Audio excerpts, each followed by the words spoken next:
அழைத்ததற்கு நன்றி ஐயா. வணக்கம் குருஜி நேரம். வணக்கம் மேடம். வணக்கம் சார், எங்கிருந்து பேசுறீங்க?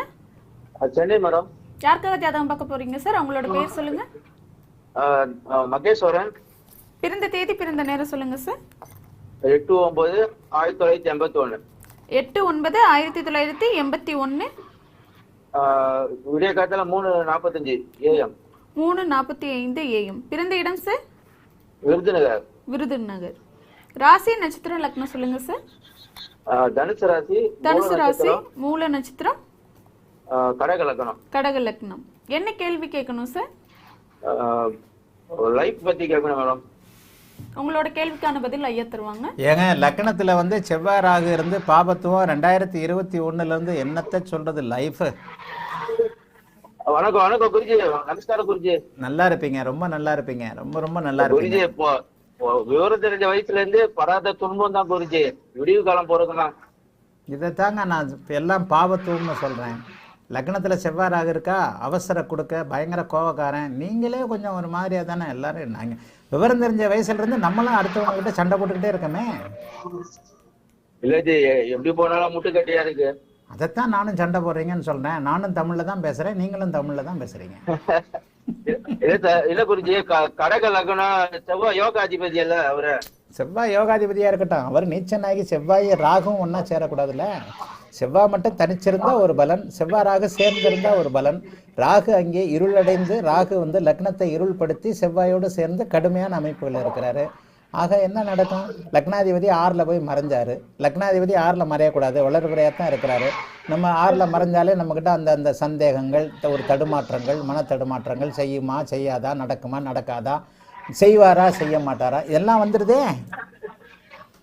நான் என்ன சொல்றேன்? ஏதாவது லாட்டரி சீட்டு யோகா ஏதாவது இருக்குமா குருஜி? இதுதான் பிரச்சனையே. இதுதானே பிரச்சனையே. பொருளாதாரம் ரொம்ப பாதிப்புல இருக்குது. இல்ல இல்ல இல்ல, நான் என்ன கேக்குறேன், அம்பானி லாட்டரி சீட்டு அடிக்கும்னு கேட்பாரா? இல்ல குருஜி. அப்ப ஏன் நம்ம கேக்குறோம்? ஒரு ஆசைதான் குருஜி. அம்பானிக்கும் ஆசை இருக்காதா? லாட்டரி டிக்கெட் அடிச்சு தான் ஆசை வந்திருக்குமா அம்பானிக்கு? அப்படி இல்லை குருஜி. இந்த கதை இதெல்லாம் வேண்டாம். நான் கேட்குற ஒவ்வொரு வார்த்தைகளுக்கும் மாணவர்களுக்கும் உங்களுக்கும் நான் சொல்ற ஒரு இது, அம்பானி என்னைக்காவது லாட்டரி டிக்கெட் வாங்கியிருப்பாருன்னு நீங்க நினைக்கிறீங்க? இல்ல இல்ல குருஜி, கண்டிப்பா கிடையாது. லாட்டரி டிக்கெட் வாங்கக்கூடிய எண்ணங்களை கொடுக்கக்கூடியது இப்ப நான் சொன்னேன். 6ல் இருக்கக்கூடிய சந்திரன், லக்னத்தில் இருக்கக்கூடிய செவ்வாய் ராகு. நீங்கள் நான் பலன் சொல்றதை பத்தி நான் கவலையே படலை. நீங்க லாட்டரி சீட்டு ஏற்கனவே எவ்வளவு வாங்கி நஷ்டம் அடைஞ்சிருக்கீங்க. எது குருஜி? லாட்டரி டிக்கெட்டை ஏற்கனவே வாங்கி நீங்க எவ்வளவோ நஷ்டமாயிருப்பீங்க. ஆமா ஆமா குருஜி. அதானே, தயவுசெய்து பொய் சொல்லுவீங்கன்னு பார்த்தேன். இல்லை எனக்கு லாட்டரி டிக்கெட்னா என்னன்னே தெரியாதுன்னு சொல்லுவீங்கன்னு பார்த்தேன். 12ஆம் இடத்தை பார்க்கக்கூடிய லக்னாதிபதியின் அமைப்புல 12ஆம் வீட்டை பார்க்கக்கூடிய, சூதாட்டத்தை குறிக்கக்கூடிய 12ஆம் அதிபதி வீட்டை பார்க்கக்கூடிய 6ஆம் இடத்து லக்னாதிபதியால் கடந்த 10 வருஷங்களாகவே உங்களுக்கு சூதாட்டத்தின் மூலமாக நஷ்டம்.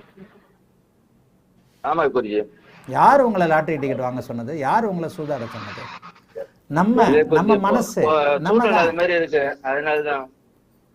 நம்ம மனசு வந்து பலன் சொல்றதுக்கு இங்க ஒண்ணுமே இல்லை.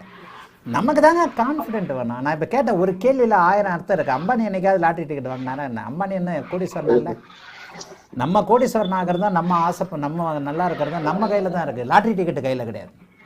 12ஆம் இடத்தை சந்திரன் பார்த்த அன்னைக்கு, 12ஆம் இடத்தை இந்த மாதிரியான அமைப்புல பார்த்த அன்னைக்கு என்ன நடக்குது? சூதாட்டத்தின் மீது குறுக்கு வழியில ஈஸியாக பணம் சம்பாதிக்கக்கூடிய அமைப்புல லக்ன பாபத்துவத்தின் காரணமாக மனம் போகுது.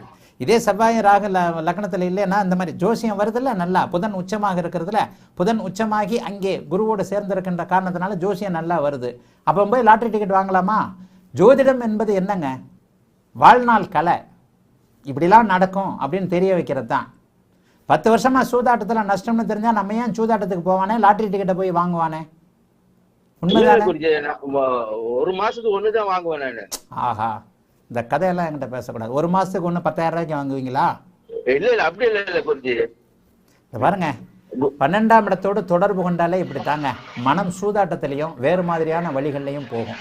ஆக தயவுசெய்து நான் சொல்றதையும் நீங்க கேட்கவே மாட்டீங்க. செவ்வாய் திசைன்னு இது கண்டினியூ ஆகும். செவ்வாய் திசையில் அது கண்டினியூ ஆகும். பாபத்துவமான செவ்வாய் திசையில் நீங்கள் எதிர்பாராத ஏதாவது ஒன்று நடந்துராதா, எதிர்பாராத ஒன்று நடந்துராதான்றதுல தான் போவீங்க. தயவுசெய்து புதன் உச்ச காரணத்தினால, சந்திரகேந்திரத்தில் இருக்கிற காரணத்தினால உங்களுக்கு ஜோதிடம் தெரியுது. ஆனால் சந்திர திசையை விட நல்லா இருக்கும் செவ்வாய் திசை. தயவுசெய்து உழைப்பை நம்புங்க. உங்கள் ஜாதகத்தின்படி சனியின் சுபத்துவ தொழில் ஏதாவது உங்களுக்கு தெரியும், மெக்கானிக்கல் தெரியும், இரும்பு தெரியும், ஏதோ ஒன்று சனியோடைய தொழில், கல் மண் இதெல்லாம் நிறைய சொல்லியிருக்கிறேன். அந்த தொழில்களில் சம்பாதிக்க முடியும் உங்களால். இப்போ கிட்டத்தட்ட உங்களுக்கு செவ்வாய் திசை ஆரம்பிக்க போகுதுன்னு நினைக்கிறேன். செவ்வாய் திசை ஆரம்பிச்சிருச்சு. செவ்வாய் திசை ஆரம்பிச்சு இப்போ செவ்வாய் திசையில் கிட்டத்தட்ட சனி புக்தி புதன் புக்தி போய்கிட்டு இருக்கு, சனி புக்தி போய்கிட்டு இருக்கு.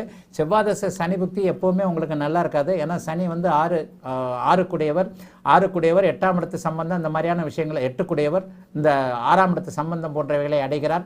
ஆகவே எந்த ஒரு சூழ்நிலையிலையும் 9ஆம் மாதத்துக்கு பிறகு கொஞ்சம் ஓரளவுக்கு நல்லா இருக்கும்.